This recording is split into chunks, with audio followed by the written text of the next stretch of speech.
सुबह का वचन सुना था। हम किसमें हैं? लड़ाई में। किसमें हैं? बोलो पड़ोसी को, किसमें हैं हम? फाइट में। आमीन। और हमारी लड़ाई किसके साथ है? किस धर्म के साथ है? कौन सी डिनोमिनेशन के साथ है? हमारी लड़ाई किसी के साथ नहीं, शैतान के साथ। बाइबल कहती है कि दाऊद जब लड़ा, परमेश्वर ने उसके नाम को महान कर दिया, क्योंकि परमेश्वर ने कहा था दाऊद को कि मैं तुझे भेड़ों के पीछे फिरने से अपना राजा होने के लिए इज़राइल का मैं तुझे चुनता हूं, और मैंने तुझे बुलाया इसलिए कि मैं तेरे नाम को बड़े लोगों के नाम के समान महान कर दूंगा। अब आपको मालूम है परमेश्वर ने आपको किस काम के लिए बुलाया? आपको मालूम है, पूरा नहीं मालूम लेकिन थोड़ा थोड़ा मालूम है कि परमेश्वर की बड़ी योजना मेरी लाइफ के ऊपर है। वो मेरी लाइफ को ब्लेस करना चाहता है, मेरे जरिए वो मेरे परिवार को ब्लेस करना चाहता है, मेरे जरिए वो बड़े काम करना चाहता है, वो मुझे भी निराशाओं से निकालना चाहता है और मुझे इस्तेमाल भी करना चाहता है। हर एक व्यक्ति को परमेश्वर की योजना के बारे में थोड़ा थोड़ा जरूर मालूम होता है। उसको अंदर मालूम होता है कि परमेश्वर की योजना, अगर उसको नहीं भी मालूम तो वचन कहता है कि परमेश्वर की योजना जो तुम्हारे विषय में है वो तुम्हारे लाभ के लिए है। आमीन। अपने पड़ोसी को बोलो, परमेश्वर की प्लानिंग जो तेरी लाइफ के लिए है वो तेरे फायदे के लिए है। आमीन। अब बाइबल कहती है दाऊद जब जब लड़ा, परमेश्वर ने उसके नाम को महान किया, क्योंकि उसका वायदा था कि मैं तेरे नाम को दूसरे नाम के समान जो महान है महान कर दूंगा। लेकिन उस वायदे को पूरा होने के लिए तुझे फाइट करनी पड़ेगी। आप बैठे हैं आराम से ना, अंग्रेजों से फ्री होके, किसी ने फाइट की है आप लोगों के लिए? हाँ, आज शांति का रीजन फाइट है जो की गई थी। आप चाहते हैं आपकी फैमिली में पीस आए, आपके सेवकाई में पीस आए, आपके पर्सनल लाइफ में शांति आए, तो उसका एक ही इलाज है, फाइट, लड़ाई। अपनी पड़ोसन से नहीं। हाँ, अब पड़ोसन के जूंडे मत पकड़ लेना जाके कि शांति चाहिए तुझे, अब फैंटी झाड़ के मिलेगी। लड़ाई किससे? अपने आप से, अपनी अभिलाषाओं से, उन सवालों से जो शैतान आपके दिलों में डालता है, उन सवालों से जो वो परमेश्वर के वचन के खिलाफ खड़े करता है, उन परीक्षाओं से जिससे आप गुजर रहे हैं, उनसे। इसलिए परमेश्वर ने कहा तुम्हारा युद्ध मांस और लहू से नहीं बल्कि शैतान से, अंधकार से, शक्तियों से है जिसका हेड ऑफिस आसमान में है। अब ये तो हमें मालूम हो गया कि अगर पीस चाहिए, वो फैमिली का हो, वो फाइनेंस का हो, तो मुझे लड़ाई लड़नी है, क्योंकि परमेश्वर का कोई भी वायदा बिना लड़ाई लड़िए पूरा नहीं होगा। पुराने समय में जब लड़ाई इंसानों के साथ होती थी तो बाइबल कहती है वो लड़ते थे, परमेश्वर कहता था कि वो देश मैं तुम्हें देता हूं, जाओ लड़ो और जीतो। उनकी झोली में ऐसे देश नहीं आता था, वो जाते थे, लड़ते थे और जीतते थे। और आज भी ऐसा ही है, परमेश्वर बदला नहीं, लेकिन आज लड़ाई हमारी देशों के साथ नहीं, इंसानों के साथ नहीं, किसी जाति के साथ नहीं, बल्कि शैतान के साथ। और अगर हम चाहते हैं वही पीस, अगर हम चाहते हैं वही ब्लेसिंग, अगर हम चाहते हैं वही परमेश्वर की योजना, अगर हम चाहते हैं खुदावंद का वो प्लान जो मेरी लाइफ में पूरा हो, तो मुझे लड़ना पड़ेगा। आमीन। मुझे फाइट करनी पड़ेगी, मुझे लड़ाका बनना पड़ेगा, एक फौजी बनना पड़ेगा और मुझे लड़ना पड़ेगा। इसलिए बोलता हूं क्रिश्चियनिटी बेचारों के लिए नहीं, जो अपने आप को बेचारा समझते हैं, या उनके लिए नहीं। आप बेचारे हो सकते हैं रियल में, पर बाइबल कहती है जो बलहीन है वो बोले मैं वीर हूं। आप वीर हैं यीशु के नाम में, आप फलवंत हैं यीशु के नाम में, सारे कर्ज टूट चुके हैं यीशु मसीह के नाम में। हालेलुया। ऊंची आवाज में बोलो हालेलुया। इसलिए परमेश्वर ने आपको अपने पास बुलाया है। आमीन। इसलिए उसने आपको अपने पास बुलाया। लड़ाई का पहला असूल लिखो, अपने कॉपी अपना पेन निकालो। सुबह आपने सुना कि लड़ाई लड़नी है, उसी से ब्लेसिंग आएगी। लड़ाई नहीं होगी तो शांति नहीं होगी। पर लड़ाई शैतान के साथ है, परीक्षाओं के साथ है, पाप के साथ है, फियर के साथ है, डर के साथ है। जो परमेश्वर की योजना है, शैतान जो उसके खिलाफ चल रहा है, ये उसके साथ है। और ये बात तो समझ आ गई है कि बिना लड़ाई कोई भी आशीष, कोई भी शांति आपकी लाइफ में नहीं होगी। परमेश्वर की योजना आपकी लाइफ में पूरी नहीं होगी, क्योंकि परमेश्वर सिर्फ अपनी योजना को बताता है, आगे आपने चलना है, नहीं चलना, चलना आपकी मर्जी है, परमेश्वर आप पे छोड़ता है। तो ये अगर समझ आ गया कि मुझे लड़ाई लड़नी है क्योंकि उसी के बाद मैं ब्लेस होऊंगा, तो बच तेरा घराना बचाया जाएगा। लिखा कि नहीं लिखा? जब आप खुद बचते हैं तो क्या ये एक लड़ाई है कि नहीं? है कि नहीं? जब मैं बचा तो एक फाइट थी ये। किसकी सुनूं? रिश्तेदारों की सुनूं, माँ बाप की सुनूं, अपने शरीर की सुनूं, दिमाग की सुनूं या वचन की सुनूं? मैंने फाइट को लड़ा, आज मेरा घराना बचाया जा चुका। तू बच रहा घराना, ये उसका वायदा है। धर्मी का वंश बचाया जाएगा, लेकिन धर्मी पीछे हट जाएगा तो उसका वंश बचाया नहीं जाएगा। अब धर्मी को फाइट करनी पड़ेगी उस वचन के लिए जो बाइबल में उसके लिए लिखा है। आमीन। एक औरत जिसके संतान नहीं, अगर उसको वचन नहीं मालूम कि वचन में लिखा है कि धर्मी का वंश बचाया जाएगा, धर्मी का वंश पृथ्वी के ऊपर पराक्रमी होगा, अगर उसे ये वचन समझ आ जाए, वो घुटनों पे बैठ जाए और रोज परमेश्वर से मुकदमा लड़े कि परमेश्वर तेरे वचन में लिखा है कि धर्मी का वंश बचाया जाएगा, धर्मी का वंश पराक्रमी होगा, मेरा वंश कहां है? आपके हाथ में होगा वंश।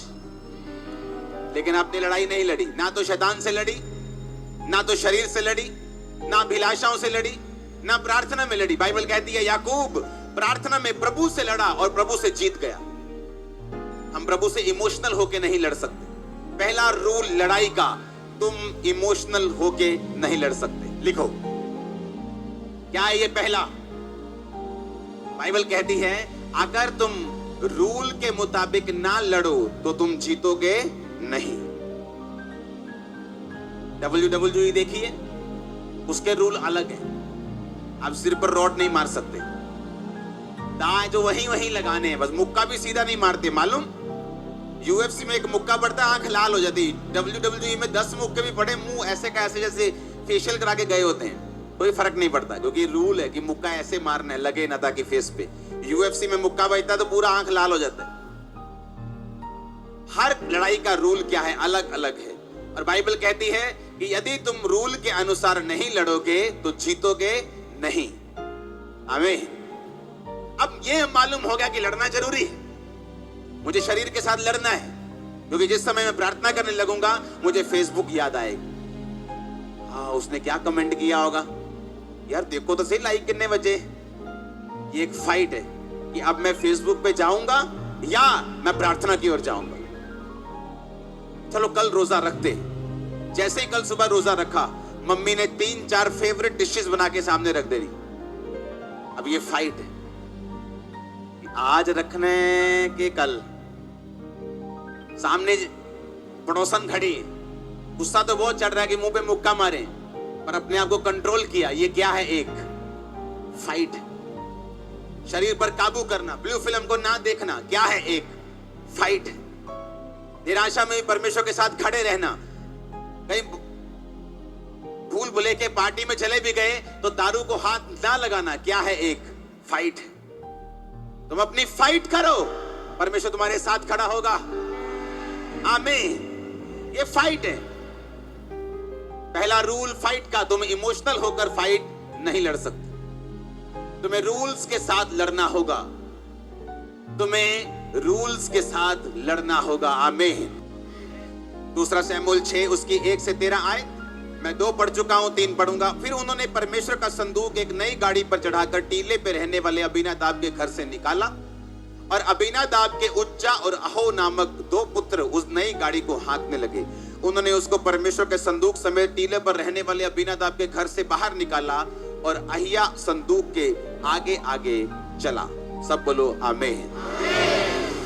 दाऊद और इज़राइल का समस्त घराना यहोवा के आगे सनोवर की लकड़ी के बने हुए सब प्रकार के बाजे, वीणा, सरंगियां, डफ, डमरू और झांझ बजाते रहे। जब वो नाकाने के खलिहान तक आए, तब उज्जा ने अपना हाथ परमेश्वर के संदूक की ओर बढ़ाकर उसे थामा, क्योंकि बैलों ने ठोकर खाई। ऐसे बैल लेके जा रहे थे आराम से, बैलों ने ठोकर खाई, कोई पत्थर वत्थर लग गया, गाड़ी हिल गई और परमेश्वर का संदूक गिरने लगा।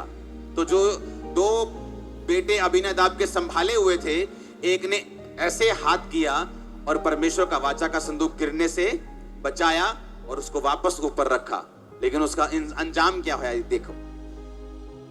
तब यहोवा का कोप उज्जा पर भड़का और परमेश्वर ने उसके दोष के कारण उसको ऐसा मारा कि वो परमेश्वर के संदूक के पास मर गया। अब आप बोलोगे उसने तो परमेश्वर की मदद की कि परमेश्वर का संदूक धरती पर ना गिर जाए, उसने अपना हाथ बढ़ाकर उसे क्या किया, थाम लिया। लेकिन परमेश्वर ने उसको मारा और लिखा वो वहीं मर गया। दाऊद देखकर डर गया, कहता है इसने तो अच्छा काम किया पर मर कैसे गया। बाइबल कहती है दाऊद ने वो वाचा का संदूक वहीं छोड़ दिया, अपने घर ने वहां नहीं लेके गया। और जानते उसने कहां छोड़ा उसको? इसलिए दाऊद ने यहोवा के संदूक को 10 आयत में अपने यहां दाऊदपुर में पहुंचाना ना चाहा, परंतु गतवासी ओबेदेदोम के यहां पहुंचाया। दाऊद डर गया, इतना डर गया, कहता मैं वाचा का संदूक नहीं लेके जाऊंगा, इसे यहीं कहीं छोड़ दो। तो उसने कहा, उसने ओबेदेदोम के घर में उसे पहुंचा दिया। यहोवा का संदूक उसके घर में 3 महीने रहा और बाइबल कहती है यहोवा ने ओबेदेदोम और उसके समस्त घराने को आशीष दे दी। जब उनको आशीष मिल गई तो दाऊद को पता चला कि भाई जहां तो संदूक रख के आया है उनको तो आशीष मिल रही, वो जिस खेत पर हाथ लगा रहे हैं 10 गुना फसल आ रही, उनकी भेड़ बकरियां 10 गुना ज्यादा बढ़ रही, उनके पास कोई बीमारी नहीं जा रही, उनके घर में बरकत आनी शुरू हो गई, अच्छे अच्छे प्रॉपर्टी के सौदे हो गए, उनके लोग सस्ते दाम में उनको बेच के चले गए। अरे उनको बहुत आशीष मिली। दाऊद कहता है आशीष मिली, चलो लेके आता हूं वापिस संदूक। फिर दाऊद ने गलती ढूंढी कि गलती कहां हुई। फिर दाऊद को बताया गया कि गलती ये थी कि ये रूल है कि जब परमेश्वर के वचन का जो संदूक है उसे निकालोगे तो कोई भी गाड़ी पर रखकर उसे नहीं लाओगे, याजक उठाकर उसको लेके आएंगे और कोई बंदा उसे टच नहीं करेगा।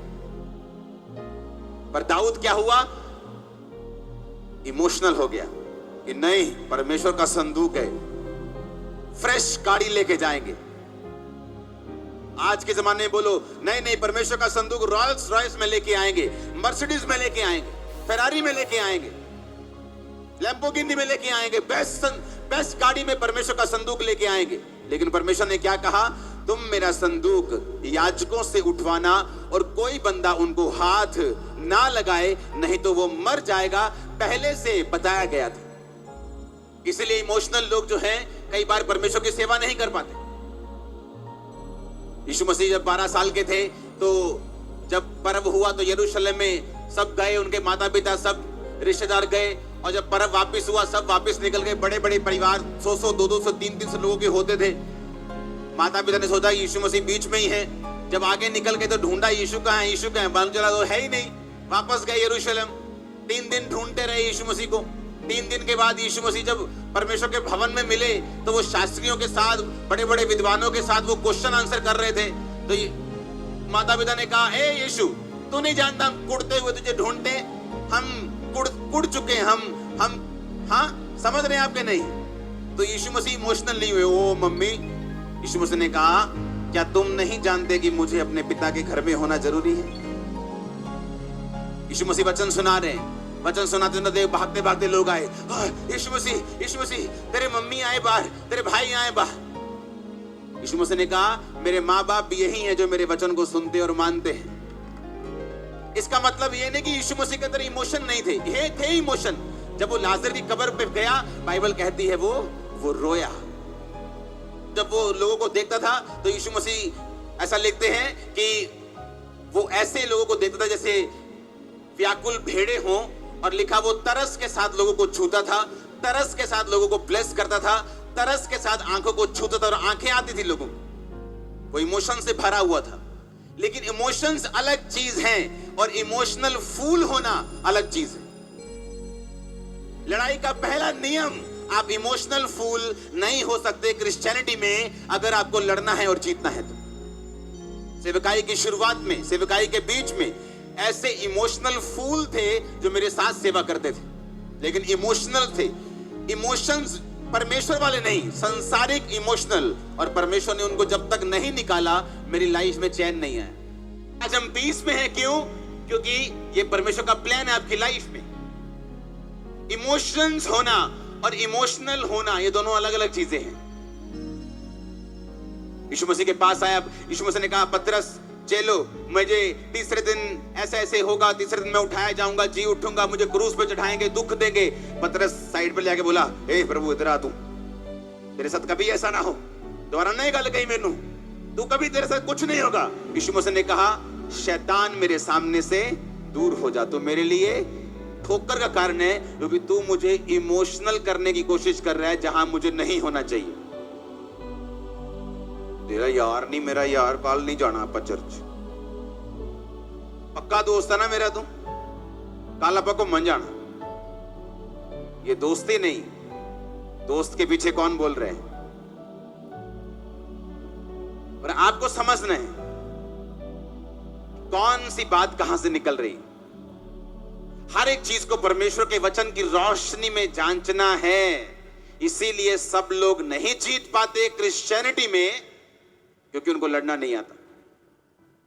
बाइबल कहती है, अब दाऊद जब संदूक को लेके आया तो बलियां करता हुआ, याजक को उनके कंधे पे चढ़ाता हुआ और rightly, accurately, according to the word of God वो उन्हें लेके आया और कुछ भी नहीं हुआ, बल्कि दाऊद आशीषित हुआ।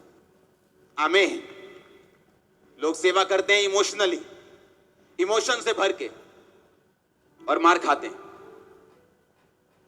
आपको इमोशनल नहीं होना, आपको स्पिरिचुअल होना है। आमीन। और स्पिरिट के हिसाब से चलना है, ना कि इमोशंस के हिसाब से, क्योंकि फाइट में आप इमोशनल नहीं हो सकते।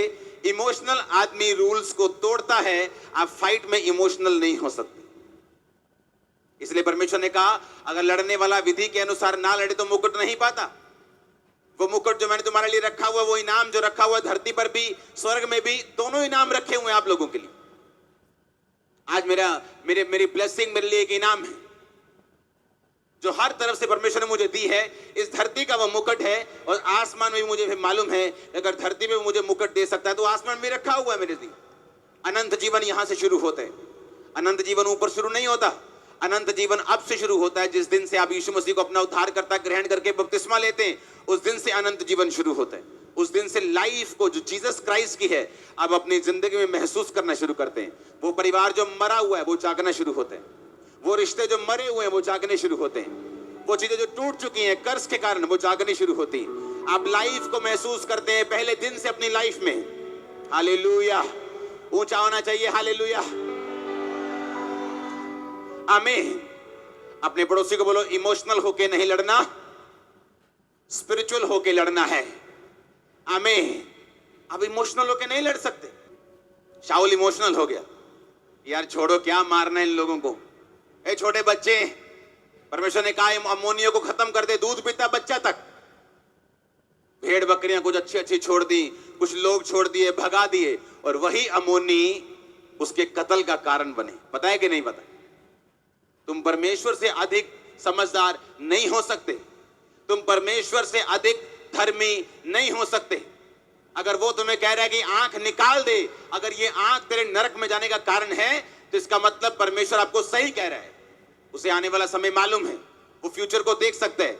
उसे मालूम है आने वाले समय में कौन सी शैतान, कौन सी मुसीबत को लेकर आपके सामने खड़ा है। उसे मालूम है कैसे आपको बचाना है, परमेश्वर को मालूम है। आपको सिर्फ फॉलो करना है, एक बच्चे की तरह उसका पीछा करना है। इसलिए यीशु मसीह ने कहा, जब तक तुम बच्चों की तरह मेरे राज्य में प्रवेश नहीं करोगे, नहीं करने पाओगे। बच्चे क्वेश्चन नहीं पूछते माता पिता से कि मम्मी आप कल बिल कैसे दोगे, हम एसी चला रहे हैं, कल आप खाना कैसे खिलाओगे, आप खिला पाओगे हमें खाना? कोई क्वेश्चन नहीं। यीशु मसीह ने कहा, बच्चों की तरह मेरे राज्य में प्रवेश करना, कोई क्वेश्चन नहीं, भरोसा रखना। आमीन। जब बाप बच्चे को उठाता और खिलाता, ऊपर फेंकता है, तो बच्चा रोता नहीं, हंसता है, उसे मालूम है बाप पकड़ लेगा। लेकिन जब यीशु मसीह आपको फेंकता है, बोलते हो तेरी तो है भी है प्रभु के नहीं। हाँ, जब वो आपकी परीक्षा लेते हैं हल्की सी, आप सवाल उठाते हो, आप शक करने लगते हो, आप खुद अपना बैलेंस बनाने की कोशिश करते हो। नहीं बनाना, बोलो बैलेंस। जीसस को बनाने देना है। उसे पकड़ने देना है। सुपर बैलेंस होगी आपकी लाइफ। आमीन ऊंचा चाहिए। मैंने कहा सुपर बैलेंस होगी आपकी लाइफ, सुपर बैलेंस होगा आपका फाइनेंस, सुपर बैलेंस होगा आपकी सेहत। आमीन ऊंचा आशीष तुम्हारी है चर्च। Hallelujah, hallelujah. ये परमेश्वर का प्लान है आपकी लाइफ में। हमें आपको फाइट करनी है, पर इमोशनल होके नहीं। वो इमोशन किसी के बीच से भी आ सकते हैं। आपके सबसे करीबी लोग, आपकी माँ हो सकती है, बाप हो सकता है, भाई हो सकता है, वाइफ हो सकती है, हस्बैंड हो सकता है, आपकी बेटी हो सकती है। ये बाबा छोड़ो ना, चर्च में आज मत जाओ। देखो तो मम्मी रो रही है, घर में कलेश पड़ा हुआ है। आप क्यों नहीं समझते? परिवार सबसे ऊपर है। और वही परिवार जब कल को शैतान छीन लेते हैं, आदमी सोचता है यार अच्छा होता कि परमेश्वर में चलता, मैं भी बचता, इनको भी बचाता। क्योंकि शैतान जिनको यूज कर रहे हैं उन्हीं की लाइफ में कल को वो काम करेगा। मेरे ऐसे लोग जिनको उनके घर वालों ने अलग कर दिया कि अगर तू गया तो तुझको ये नहीं देंगे, प्रॉपर्टी नहीं देंगे, शादी नहीं कराएंगे, ले गए वापिस, वो दोनों मर गए, दोनों पेरेंट्स, हस्बैंड वाइफ, क्योंकि शैतान ने उनको यूज किया। और सबसे बुरी बात कि जिसको स्टैंड लेना चाहिए, जिसको फाइट करनी चाहिए थी, उसने फाइट नहीं की। आज फायर तुम्हारे सिर के ऊपर आ रही फाइट करने की, फायर तुम्हारी फैमिली के ऊपर आ रही फाइट करने की। में हो, वो पटियाला में हो, वो होशियारपुर में हो, catch fire in Jesus name. वो बिहार में हो, बरनाला में हो, catch fire in Jesus name. वो बंगाल में हो, catch fire in Jesus name. वो ऑनलाइन हो, catch fire in Jesus name. आमीन हो जाए, बरकत तुम्हारी है चर्च। मैंने कहा आमीन हो जाए, बरकत तुम्हारी है चर्च। वो तुम्हारे सिर को ऊंचा कर देगा, तुम्हारे लाइफ को ऊंचा करेगा। तुम सिर उठा के चला करोगे टाइम हमारा चर्च। बेस्ट देश तुम्हारे होंगे यीशु के नाम में, बेस्ट प्लेसेस तुम्हारे होंगे यीशु मसीह के नाम में। आमीन ऊंचा आशीष तुम्हारी है। Hallelujah, hallelujah. ये परमेश्वर का प्लान है आपकी लाइफ के लिए। आप अड़े और खड़े रहेंगे, आप जीतेंगे नहीं, आप बम्पर जीतेंगे यीशु के नाम में। वो छोटी, सुनो मेरी बात, जब यीशु मसीह आपकी लाइफ में आता है ना, तो लॉटरी डालने की जरूरत नहीं पड़ती आपको। आपकी लॉटरी ऑलरेडी लग चुकी है, बस उसे कैश करवा लो। लोग आए मेरे पास कि एक भाई है, बहुत परमेश्वर के लिए सेवा करता है, बहुत गरीब है, उसके लिए हम सब पास्टर्स ने लॉटरी डाली है, प्रेयर करना कि इसका नंबर लग जाए। मैंने कहा मैं नहीं करूंगा, उसकी लॉटरी लग चुकी है, बस वो कैश कैसे करनी है ये देखना है। आमीन। आप इमोशनल नहीं हो सकते कि आज यार मेरा घर में खाना नहीं है, क्या मैं टाइट दूं कि खाना लेके आऊं? टाइट देना है। पता है क्यों? वो एक टाइम का खाना तुम्हें बचा नहीं सकता, पर जब परमेश्वर के सामने तुम्हारी वफादारी साबित होती, वो हेवन ओपन करता तुम्हारे लिए। मिनिस्ट्री के पास कोई जगह नहीं। आपको मालूम है कितनी भी जगह है जैसे हम बैठे हैं, इस जगह पे आने से पहले 7 साल में 8 जगहें चेंज की थी। मिनिस्ट्री जहां जाते थे जगह भर जाती थी। अब क्या करें, साथ वाली नहीं है अपनी, उधर वाली है नहीं, इधर वाली कोई है नहीं। जहां जाना साल में जगह फुल, 9 महीने फुल, साल फुल, 9 महीने फुल। अच्छा अब क्या करें, जगह के लिए पैसा चाहिए। अच्छा ठीक है, लोग पैसा तो दे रहे हैं, इकट्ठा करते जाओ, कभी जगह नहीं ले पाते। लोग देते रहे, हम बोते रहे, देते रहे, बोते रहे, देते रहे, बोते रहे। इवेंजलिज्म, ये वो, लोगों के घर बनते हैं आज भी, आपको मालूम नहीं, इंटरनेट पे नहीं डालते हम। आप देते रहे, वो बोते रहे। परमेश्वर ने जगह दी। आज आप यहां भी अपने में बैठे हो, उधर भी अपने में बैठे हो, उधर भी अपने में बैठे हो, पार्किंग भी अपने में बैठे हो। ये परमेश्वर का प्लान है कि आप इमोशनल होके चलेंगे कि आप स्पिरिचुअल होके चलेंगे। आप इमोशंस का पीछा करेंगे कि आप स्पिरिट का पीछा करेंगे।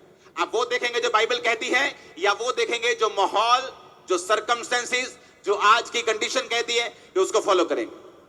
फिर तो आप नॉर्मल लोगों की तरह हैं, वो भी अपनी नॉर्मल कंडीशंस को देखते हैं कि अच्छा है आज पैसा है तो बोते हैं, नहीं है तो रखते हैं, अच्छा लग रहा है तो प्रार्थना करते हैं, बुरा लग रहा है तो दारू पीते हैं। ऐसा नहीं होगा, ये फाइट नहीं। ये तो माहौल के हिसाब से वो थाली का बैंगन है, जिधर थाली भारी उधर घुस गए। वो लोग होते हैं ना, जिधर देखते हैं कि पासा भारा है उधर के हो जाते हैं।